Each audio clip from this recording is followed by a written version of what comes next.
आपके सामने नए वीडियो लेक्चर के साथ। और जो लास्ट वीडियो लेक्चर है कल का, उसमें मैंने aromatic second order nucleophilic substitution समझाया था। अब उसमें जो प्रॉब्लम आ रही थी, यानी जो न्यूक्लियोफाइल था उसको अटैक करना पड़ रहा था, ठीक है। तो अब उससे हम लोग फुर्सत पाने की कोशिश करेंगे कि जो न्यूक्लियोफाइल है उसको जो परेशानी आ रही थी अटैक करने में वो ना आए, ठीक है। तो आज फिर हम चलते हैं एरोमेटिक न्यूक्लियोफिलिक सब्स्टिट्यूशन, लेकिन अब कौन सा है? अब फर्स्ट ऑर्डर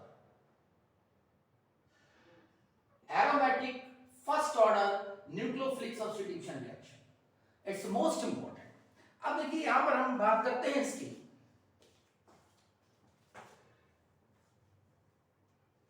अगर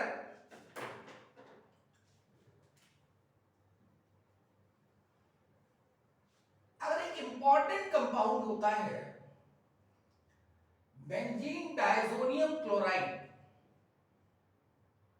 benzene diazonium chloride,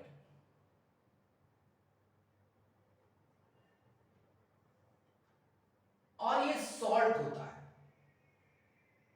benzene diazonium chloride, this is benzene diazonium chloride, ये सॉल्ट है, ठीक है। अब ये कैसे बनता है इसके बारे में हम लोग बात करेंगे आगे वीडियो लेक्चर्स में, जिसमें हम पढ़ाएंगे आपको डाईएजोटाइजेशन। ये कहां से आता है? ये आप अगर एनिलीन ले लो बेटा, एनिलीन एनिलीन ले लो, या आप चलो एनिलीन से बात करते हैं। तो एनिलीन के साथ क्या होता है, जब हम इसकी रिएक्शन करेंगे NaNO2 oblique HCl 0 to 5 degree centigrade, कहीं कहीं बेटा ये भी लिखा रहता है इस जगह पर 0 से 5 डिग्री सेंटीग्रेड की जगह लिखा रहता है आइस कोल्ड, ठीक है। तो इसमें क्या बनता है?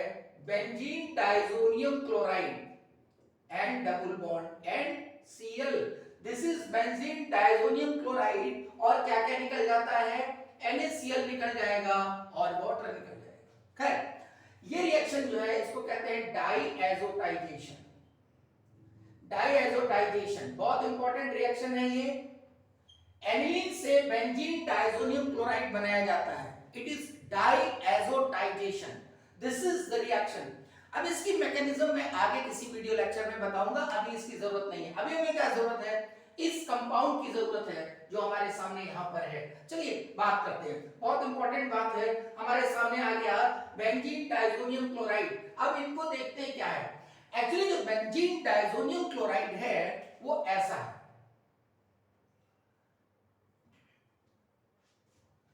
ये तो आपको स्ट्रक्चर पता चल गया, ठीक है। तो मैं इसके आगे की बात करता हूं।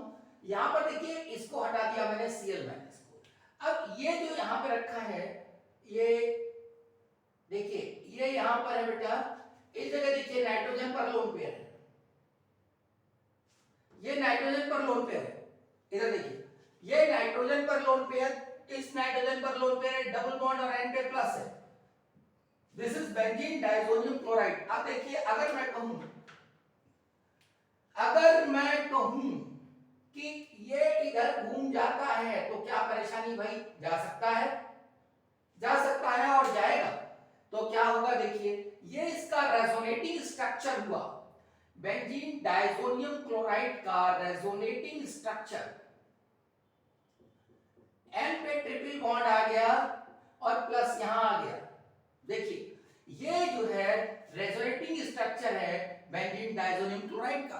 बेंजीन डायजोनियम क्लोराइड के सिर्फ दो ही रेजोनेटिंग स्ट्रक्चर बन सकते हैं, ये भी बहुत खास बात है, पूछा जा सकता है। बेंजीन डायजोनियम कैटायन है ये, ठीक है। अब इसको बेटर होगा कि बेंजीन डायजोनियम कैटायन लिख लिया जाए,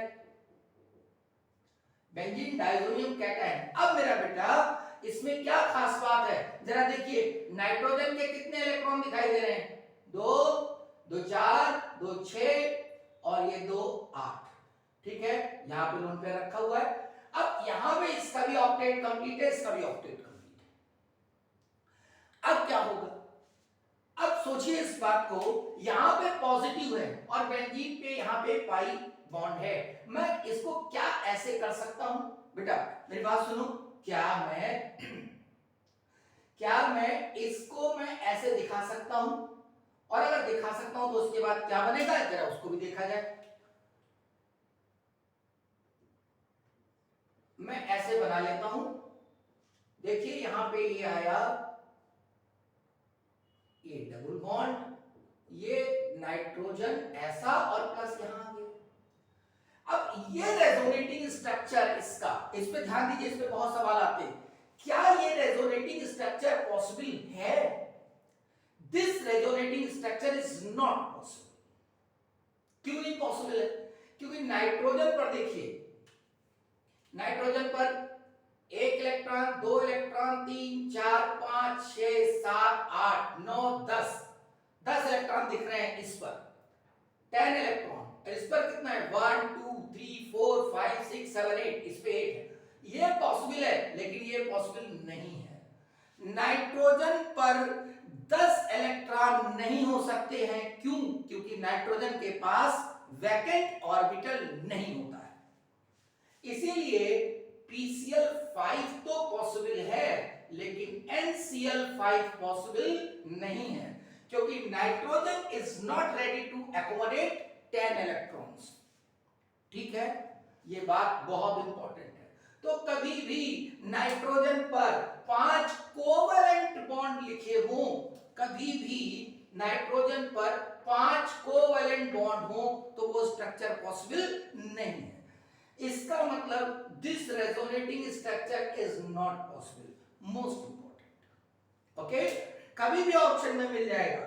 तो नाइट्रोजन पर कभी भी 5 कोवैलेंट बॉन्ड हो बेटा, तो वो स्ट्रक्चर पॉसिबल नहीं है। चलिए, बहुत गंभीर बात हो रही है ये। अब चलते हैं आगे। अब क्या हो रहा है, जो हमारे पास बेंजीन डायजोनियम कैटायन था, उससे ये रेजोनेट होकर के आया। ठीक है, अब चलते हैं आगे। क्या होगा अगर मैं इसे हीट करूं? देखिए ध्यान से, अगर मैं इसे हीट करूं तो क्या होने के चांस है? क्या होने के चांस है? तब तक आप सोचिए, मैं उसको हटा करके यहां पर एक रिएक्शन लिखता हूं जिसकी मैकेनिज्म है, आप उसको सोचिए जरा। अगर मैं कहूं, क्या कहूं कि अगर मैं यहां पर लिख दूं बेंजीन डायजोनियम कैटायन, ऐसे लिख दूं मैं बेटा, मेरा बच्चा, ऐसे लिख दूं इसे, और यहां पर लिख दूं न्यूक्लियोफाइल, ये न्यूक्लियोफाइल लिख दिया, और ये रिएक्शन हो गई खास। और इसकी अब मैकेनिज्म की बात करने जा रहे हैं। अब इसकी मैकेनिज्म की बात करनी है जो कि हमें बहुत खास खास रिजल्ट्स देगा। चलिए, ये हमें समझ में आ गया कि यहां पर ये जो है ऐसा बन जाएगा N ट्रिपल बॉन्ड N। देखो यहां पर ये मैंने बताया अभी आपको, ये ऐसा लोन पेयर इधर जाएगा तो ये ट्रिपल बॉन्ड बनेगा, और यहां ये ऐसा हो जाएगा। ठीक है, अब देखिए, मान लेते हैं हम हीट करते हैं इसको। अगर हीट करेंगे तो क्या होगा? मैंने बताया कि ये यहां से यहां नहीं जा सकता, ये लोन पेयर यहां से यहां नहीं जा सकता। अगर ये लोन पेयर पाई बॉन्ड यहां से यहां नहीं जा सकता, क्यों नहीं जा सकता? क्योंकि नाइट्रोजन पर 10 इलेक्ट्रॉन पॉसिबल नहीं है। तो हमें क्या करना पड़ेगा? तो हमें यह करना पड़ेगा कि भैया ये बॉन्ड इसका मतलब कमजोर हो गया है भाई, ये वाला बॉन्ड, ये बॉन्ड कमजोर हो गया है। क्यों कमजोर हो गया? कि देखो यहां पर ये ट्रिपल बॉन्ड दिखाई दे रहा है, ट्रिपल बॉन्ड। अब ये ट्रिपल बॉन्ड है, इसका मतलब क्या हुआ? ये N2 बनने की तैयारी है। तो यहां पर ये खींचेगा अपनी तरफ इलेक्ट्रॉन, ये इलेक्ट्रॉन अपनी तरफ खींचेगा। जब अपनी तरफ इलेक्ट्रॉन खींचेगा तो क्या बनेगा? देखो बेटा, नाइट्रोजन निकल गया। कभी भी नाइट्रोजन के बीच में, अगर दो नाइट्रोजन के बीच में डबल बॉन्ड आ जाए, तो आप ये समझ लीजिए आप नाइट्रोजन को लूज करने जा रहे हैं। जैसे ही हीट करेंगे वैसे ही नाइट्रोजन गैस बनके तैयार हो जाएगी। मेरी बात समझ में आ रही है? तो क्या होगा? जब ये नाइट्रोजन, क्योंकि ये बहुत स्टेबल होती है, ये बहुत स्टेबल है नाइट्रोजन गैस, अब जैसे ही हीट किया तो नाइट्रोजन निकल गया, क्या बना, ये बन गया। अब ये क्या है, arene, arenyl carbonium ion, highly unstable,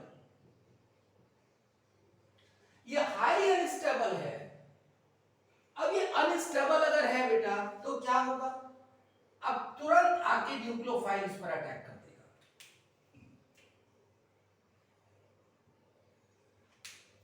nucleophile attack कर देगा और ये बन गया,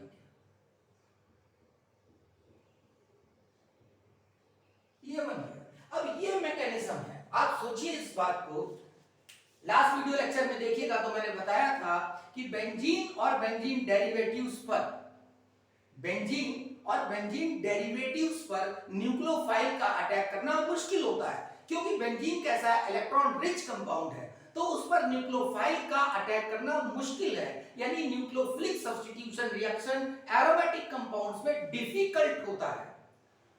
तो मैंने कल लास्ट वीडियो लेक्चर में मैंने बताया था कि हम कैसे लिविंग ग्रुप को हटाते हैं, यानी वो सेकंड ऑर्डर रिएक्शन थी, और अब मैं आज बता रहा हूं कि कैसे हम और एक अच्छा तरीका इस्तेमाल कर सकते हैं न्यूक्लियोफाइल को लाने का। जब यहां पर बेंजीन डायजोनियम कैटायन है, हीट किया, नाइट्रोजन निकल गया, तो जब नाइट्रोजन निकलेगा तो ये वाला इलेक्ट्रॉन नाइट्रोजन के पास चला जाएगा, जब नाइट्रोजन के पास चला जाएगा तो यहां पर प्लस आ जाएगा, और जैसे ही प्लस आ जाएगा तो न्यूक्लियोफाइल इस पर अटैक कर देगा, ये कंपाउंड बनके तैयार हो जाएगा।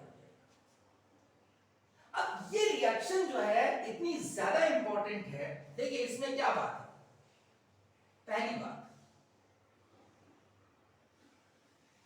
कि यहां जो बेंजीन डायजोनियम कैटायन है, मेरी बात सुनिए, ये बेंजीन डायजोनियम कैटायन है। अब यहां पर ये रिएक्शन अगर दोनों स्टेप में देखा जाए, ये फर्स्ट स्टेप है, ये फर्स्ट स्टेप, और ये सेकंड स्टेप, ये सेकंड स्टेप है। अब फर्स्ट स्टेप में और सेकंड स्टेप में कौन सी रिएक्शन फास्ट है, देखिए ये रिएक्शन फास्ट है, कैसे, ये फास्ट स्टेप है। क्यों फास्ट है, क्योंकि यहां पर ये अनस्टेबल है, तो जब ये अनस्टेबल है, जैसे ही न्यूक्लियोफाइल आएगा, ये अनस्टेबल है, जैसे ही न्यूक्लियोफाइल आएगा तुरंत जुड़ जाएगा, ये फास्ट है। अब ये अनस्टेबल है तो इसका बनना मुश्किल होगा, अगर कोई कंपाउंड अनस्टेबल है तो उसका बनना मुश्किल होगा, तो यानी इसका मतलब इसके बनने में मुश्किल आएगी, इसीलिए हमें क्या करना पड़ रहा है, हमें हीट एनर्जी देनी पड़ रही है। जब हीट एनर्जी लेंगे तो नाइट्रोजन गैस निकल जाएगी और ये फॉर्मेशन हो जाएगा। तो ये कैसे स्टेप हुई, स्लो, यानी हमारा मेन मुद्दा क्या है, मेन हमारी जरूरत क्या है, जितना ज्यादा ये बनता जाएगा उतना प्रोडक्ट बन जाएगा, न्यूक्लियोफाइल पे डिपेंड ही नहीं करेगा। यानी इसका मतलब रिएक्शन मैकेनिज्म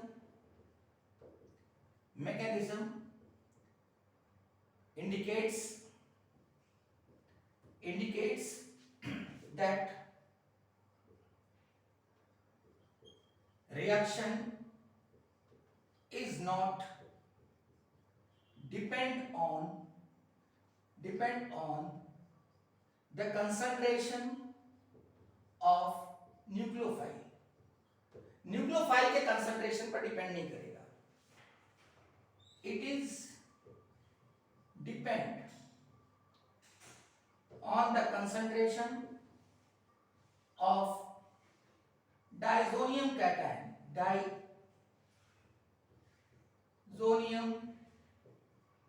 cation, यानी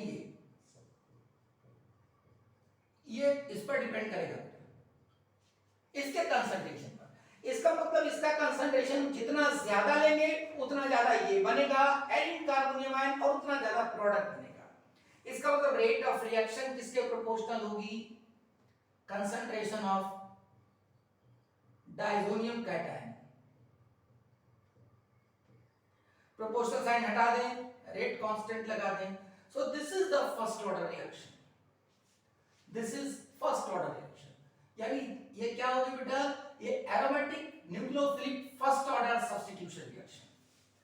अब हम तमाम सारी रिएक्शन की बात करने जा रहे हैं। अब वो जितनी भी रिएक्शन आपके सामने आएंगी सब aromatic first order nucleophilic substitution होंगी। Aromatic first order nucleophilic substitution reaction होंगी। तो इसको हटाते हैं, इसको हटा दिया जाए। मेरे ख्याल ये समझ में आ गया होगा।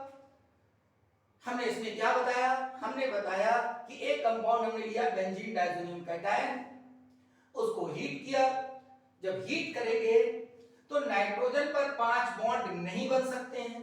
तो जो 5 बॉन्ड नहीं बन सकते हैं इसकी वजह से यहां से इलेक्ट्रॉन नहीं आएंगे बेंजीन रिंग से, क्योंकि हीट कर रहे हैं, ये स्टेबल है N2, तो ये वाला बॉन्ड टूट जाएगा, ये बॉन्ड टूट जाएगा। और ये बॉन्ड जब टूटेगा तो N2 तो अलग हो गया और यहां पर प्लस आ जाएगा, यानी एलिनाइल कार्बोनियम आयन बन गया एंड इट इज अनस्टेबल। इसका मतलब ये हुआ अनस्टेबल है, इसको बनाना थोड़ा मुश्किल होगा, इसीलिए हमें हीट देनी पड़ रही है। लेकिन ये जैसे ही बना न्यूक्लियोफाइल इस पर अटैक कर देगा और हमारे पास एक डिजायर्ड कंपाउंड आ जाएगा। कहने का मतलब ये हुआ कि क्योंकि ये मुश्किल स्टेप है तो ये स्लो स्टेप है, ये फास्ट स्टेप है। रिएक्शन मैकेनिज्म जो होती है, रेट ऑफ रिएक्शन जो होता है वो किस पे डिपेंड करता है? Slow step of the mechanism. Rate of reaction is depend on the slowest step of the mechanism. ये केमिकल काइनेटिक्स का पार्ट है, इस बात को समझिए। अगर सारे लोग दौड़ रहे हैं, सारे लोग दौड़ रहे हैं बेटा, सारे लोग 8-10 लोग दौड़ रहे हैं और एक बात कंडीशन लगा दी गई, एक कंडीशन लगा दी गई कि जब सारे लोग उस लाइन पे पहुंच जाएंगे तब माना जाएगा कि दौड़ खत्म हो गई।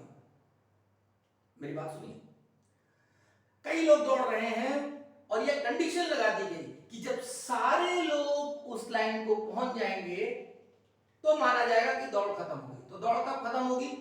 जब सबसे धीरे दौड़ने वाला वहां पहुंचेगा। इसका मतलब ये हुआ कि इस प्रोडक्ट का फॉर्मेशन किस बात पे डिपेंड करेगा? इस बात पे डिपेंड करेगा कि ये कितनी जल्दी बनता है, और इसका बनना इस स्लो स्टेप पे डिपेंड करेगा। जो सबसे स्लो हो रही है स्टेप, इसी बात पे डिपेंड करेगा ये कितना बनता है, यानी rate of reaction is depend on this step. तो इसका मतलब ये हुआ इसका कंसंट्रेशन बढ़ाते जाइए, प्रोडक्ट ज्यादा बनता जाएगा। This is the about the mechanism of first order nucleophilic substitution regarding to aromatic compound. अब इसका फायदा क्या है? मैं इसको हटाता हूं, देखिए। अब मैं तमाम सारी रिएक्शंस की बात करूंगा और उसको आप देखते जाइए। जैसे मैंने कहा बेंजीन डाइज़ोनियम कैटायन, ये मैं यहीं पर लिख देता हूं। अब ये हमारे पास बन गया,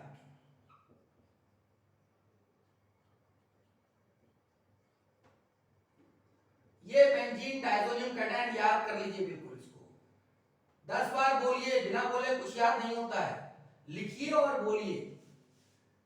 ऑर्गेनिक केमिस्ट्री सिर्फ समझ आने से काम नहीं होता है, उसको बार बार बोलना पड़ता है। देखिए, अगर मैं कहूं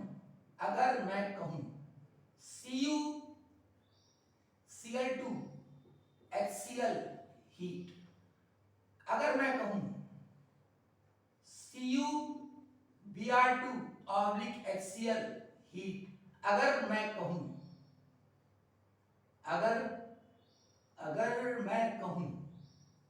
क्या कहूं CuCl whole twice KCl heat. नहीं लिख रहा है? चलिए थोड़ा नीचे लिख देते हैं, कोई प्रॉब्लम नहीं है। Cu2Cl whole twice KCl।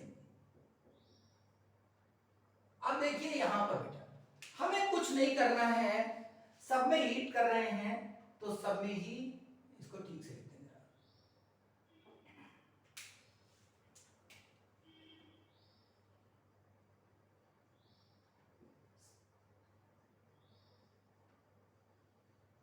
Cu2 Br2 HBr heat. अब मैं क्योंकि हीट कर रहा हूं तो भाई नाइट्रोजन तो निकलना है, नाइट्रोजन तो निकलना है। अब देखिए यहां पर दूसरा पार्ट क्या है, Cl minus, benzene diazonium chloride, यहां निकल जाएगा HCl। ध्यान रहे ये H इस Cl के साथ जा रहा है, ये H इस Cl के साथ, तो यहां क्या निकलेगा, HBr। अब देखिए KCl लिया गया है, यहां पर HCl नहीं लिया गया, यहां HCl, यहां HBr और यहां KCl। क्यों?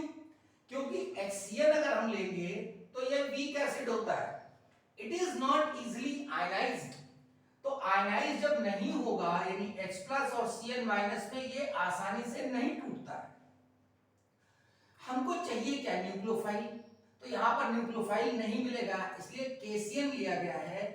और KCl क्या होगा, आसानी से ब्रेक हो जाएगा K प्लस और Cl माइनस में, क्योंकि सॉल्ट है। ठीक है, चलिए आगे चलते हैं। तो यहां पर KCl निकल गया। अब देखिए बेटा यहां पर न्यूक्लियोफाइल क्या है, देखो न्यूक्लियोफाइल, ये देखिए ये न्यूक्लियोफाइल है, HCl तो Cl minus, Br minus, Cl minus, यानी यहां पर न्यूक्लियोफाइल है Cl माइनस, यहां पर Br माइनस, यहां पर Cl माइनस। तो जो प्रोडक्ट बनेगा वो क्या बनेगा, क्लोरोबेंजीन,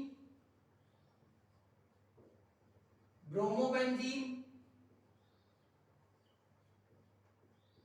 साइनोबेंजीन, ये बना आपका प्रोडक्ट। यानी कहने का मतलब है, सिंपल सी बात, देखिए कितनी आसानी से न्यूक्लियोफाइल आ गया।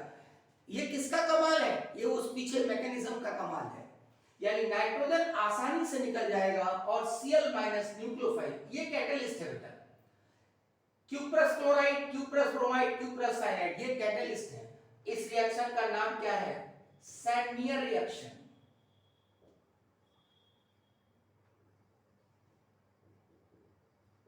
सैंडमियर रिएक्शन, तो अगर कोई पूछे कि सैंडमियर रिएक्शन क्या है, aromatic first order nucleophilic substitution reaction, ये सैंडमियर रिएक्शन है। चलिए आगे बात करते हैं। अब देखिए अगला पेयर,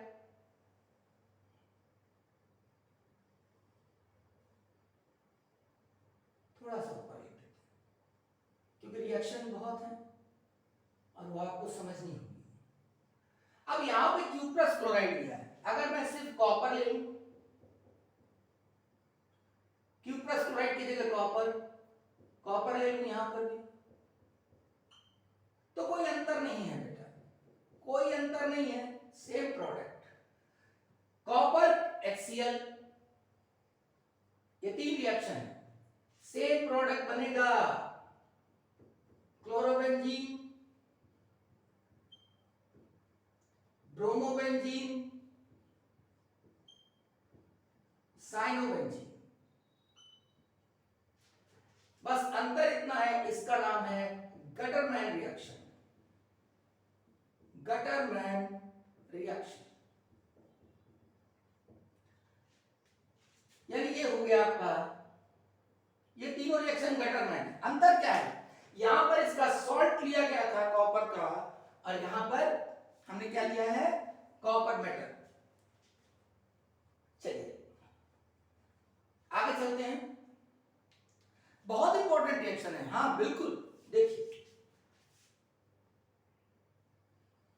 KI के साथ, KI के साथ क्या होता है, देखिए सिंपल, बिल्कुल नाइट्रोजन निकल गया, KCl निकल गया और बन गया आयोडोबेंजीन। आप देखेंगे एनसीईआरटी में ये रिएक्शन लिखी हुई है, और इसमें क्या कहा जाता है कि आयोडोबेंजीन बस क्या करते हैं, बेंजीन डाइजोनियम क्लोराइड और KI को दोनों को मिलाया और शेक कर दिया, शेक करेंगे तो आयोडोबेंजीन बन जाएगा। अगला रिएक्शन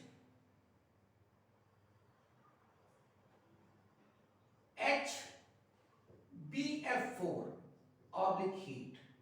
अब देखिए HBF4, इसका नाम क्या है, देखिए ये बोरो टेट्राफ्लोराइड, बोरो टेट्राफ्लोराइड, क्योंकि यहां पर हो सकता है कि सोडियम ले लिया जाए, और NaBF4। तो ये क्या, सोडियम बोरो टेट्राफ्लोराइड, सोडियम बोरो टेट्राफ्लोराइड, ये बोरो टेट्राफ्लोरिक एसिड हीट कर दिया, क्या बन जाएगा,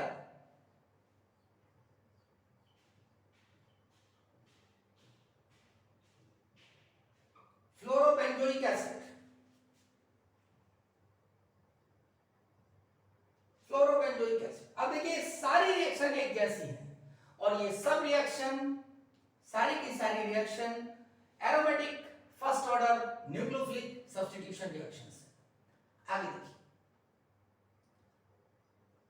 इसी की रिएक्शन अगर मैं KOH से कर दूं, सॉलिड KOH, तो क्या बनेगा,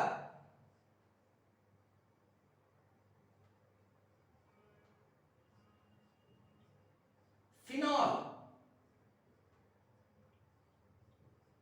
फिनॉल बन जाएगा,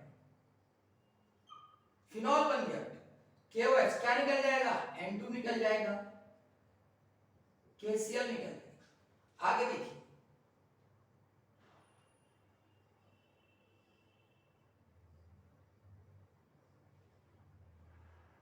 स्टीम से रिएक्शन करते हैं, स्टीम मतलब क्या हुआ, HOH, HCl निकल गया, N2 निकल गया, क्या बन जाएगा, फिनॉल अगेन,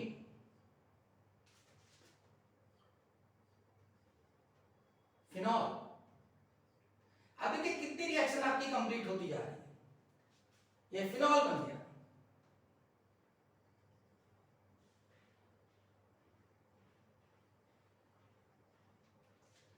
अब देखिए मान लेते हैं, सपोज करिए RMgH से कर दें, RMgCl, तो क्या हो जाएगा,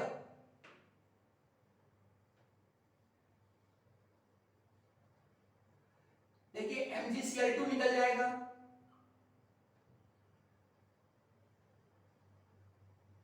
N2 निकल जाएगा और क्या बनेगा, एल्काइल बेंजीन, यानी R की जगह अगर CH3 ले लिया जाए बेटा तो टॉलुइन हो जाएगा।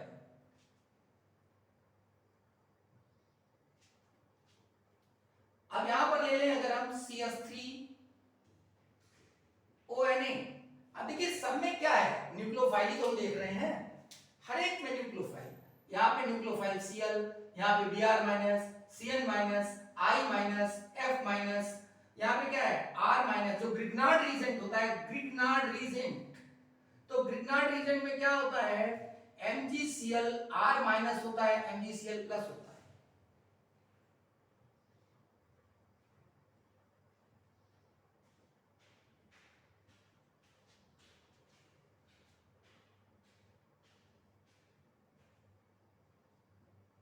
अब देखिए इतनी रिएक्शन, अब CH3ONA, अगर मैं कहूं सोडियम मेथॉक्साइड के साथ रिएक्शन, सोडियम मेथॉक्साइड के साथ, तो क्या बनेगा, NaCl निकल जाएगा बेटा, N2 निकल जाएगा और क्या बनेगा,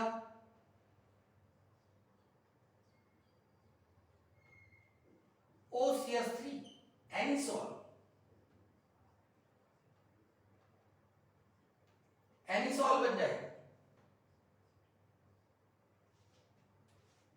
देखिए कितनी रिएक्शंस होती चली जा रही है और सिर्फ हमें कुछ नहीं चाहिए, हमें न्यूक्लियोफाइल मिल जाएगा और हम इसको बनाते चले जाएंगे। आगे देखिए बहुत इंपॉर्टेंट, अब जो रिएक्शन बताने जा रहा हूं, अब कोई भी बेटा नेगेटिव आ जाए, कोई नेगेटिव आ जाए, कोई भी नेगेटिव, हमें इसे ऐसे ही करना है, यानी न्यूक्लियोफाइल, देखिए यहां पर क्या है, OH माइनस न्यूक्लियोफाइल, यहां क्या है, OH माइनस न्यूक्लियोफाइल। अब यहां पर जो अगली रिएक्शन है वो थोड़ा सा अलग फ्लेवर लिए हुए, ये यहां पर है SO2 ऑब्लिक हीट। अब SO2 में हमको ये दिखाई नहीं दे रहा है कि न्यूक्लियोफाइल क्या है, तो अब क्या करेंगे, अब इसमें थोड़ा सोचा जाए, मैं थोड़ा मैकेनिज्म करके बताता हूं इसको। देखो ये जो है आपका ऐसा था बेटा, बल्कि ऐसे समझ लीजिए आप, Cl, और जब SO2 अटैक करेगा तो SO2 के पास क्या है, लोन पेयर, तो लोन पेयर अटैक करेगा, इसका मतलब ये ऐसे गया, ये नाइट्रोजन निकला, तो जब SO2 लगा तो देखिए ये SO2 लगा बेटा, मान लेते हैं यहां पर SO2 ऐसे दिखाते हैं, तो प्लस यहां आ गया। अब देखिए SO2 इसने इलेक्ट्रॉन दिया, आप सोचिए इस बात को कि यहां पे प्लस था, इस प्लस ने इसके इलेक्ट्रॉन को लिया तो सल्फर पर पॉजिटिव आ गया, N2 निकल गया, ये N2 निकल गया, अब बचा क्या, Cl माइनस, Cl माइनस यहां लग जाएगा। मेरी बात समझ गए ना, देखिए तोड़ के दिखाता हूं, ये N2 टूटेगा तो ये हुआ प्लस, ये N2 निकल गया और ये माइनस, N2 यहां आ गया, ये प्लस इससे जुड़ गया, तो सल्फर पर प्लस आ गया। अब सल्फर पे जो प्लस आएगा उससे Cl माइनस लग जाएगा, तो क्या बन गया, प्रोडक्ट इज व्हाट,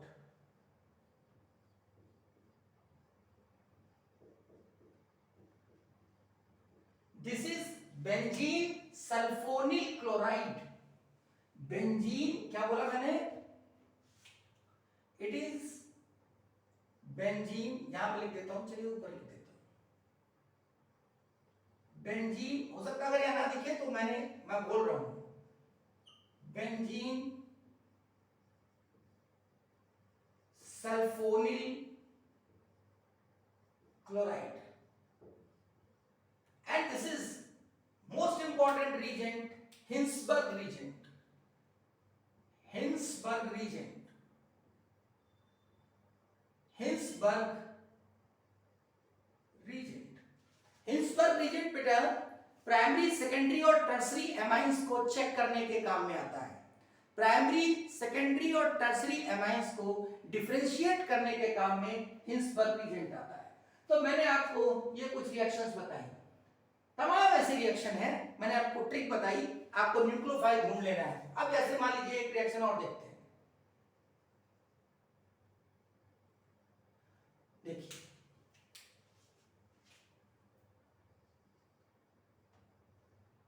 अगर मैं यहां पे कार्बन मोनोऑक्साइड ले लूं तो क्या हो जाएगा, जैसे SO2 कर रहा है यहां पे लोन पेयर है, बिल्कुल वैसे ही नाइट्रोजन निकल जाएगा, जैसे इसमें नाइट्रोजन निकल गया वैसे ही नाइट्रोजन यहां निकल जाएगा, और नाइट्रोजन निकलने के बाद क्या बनेगा, CuCl, this is benzoyl chloride.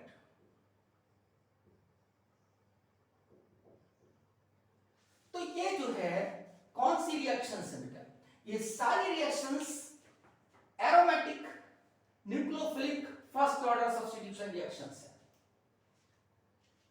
Benzene diazonium chloride पर आप न्यूक्लियोफाइल का अटैक कराते हैं और तमाम सारे कंपाउंड बनते चले जाते हैं, जबकि ये काम मुश्किल था, न्यूक्लियोफाइल का अटैक कराना मुश्किल था। ठीक है, ये रिएक्शन जो बेटा, इस रिएक्शन का नाम है